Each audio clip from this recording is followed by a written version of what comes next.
यसाया 53 और ज़बूर 22 में पेशगोई की गई थी कि मसीहा दुख उठाएगा और खुले आम मरेगा, छेदा जाएगा, उसका मजाक उड़ाया जाएगा, वो गुनहगारों के बीच में मसलूब किया जाएगा।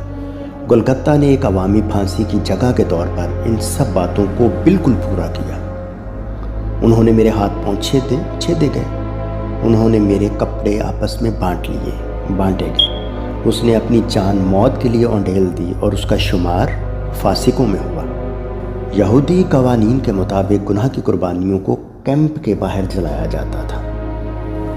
यीशु ने शहर के दरवाजे के बाहर भी दुख उठाए, हमारी शर्मिंदगी और गुनाह को बर्दाश्त किया। यीशु ने शहर के दरवाजे के बाहर भी दुख उठाए ताकि लोगों को अपने खून से मुकद्दस बनाया जा सके। ये वो पहाड़ी है जो यरूशलेम के बाहर वाक़या थी और इसकी शक्ल खोपड़ी से मुशाबे थी। ये वो जगह थी जहाँ आदम की खोपड़ी दफन थी। This is very place where the first Adam died and from that same place the second Adam Jesus the Lord rose again in glory. Bible क्या कहती है? पहला इंसान आदम जानदार बना।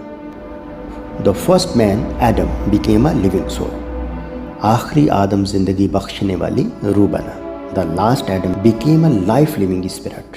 क्योंकि जैसे आदम में सब मरते हैं वैसे ही मसीह में सब जिंदा किए जाएंगे। For as in Adam all die so in Christ all will be made alive. जहाँ पहला आदम गुनाह की वजह से मौत में गिरा, वहीं दूसरा आदम सलीब पर चढ़कर मौत को शिकस्त देकर जिंदगी लेकर उठा।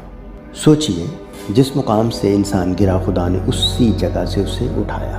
पहला आदम गुनाह में गिरा, मौत में चला गया। दूसरा आदम यीशु अल मसीह सलीब पर गया, खून बहाया और कब्र को फतह करके उठ खड़ा हुआ। यीशु ने गुलगत्ता को फतह की पहाड़ी बनाया।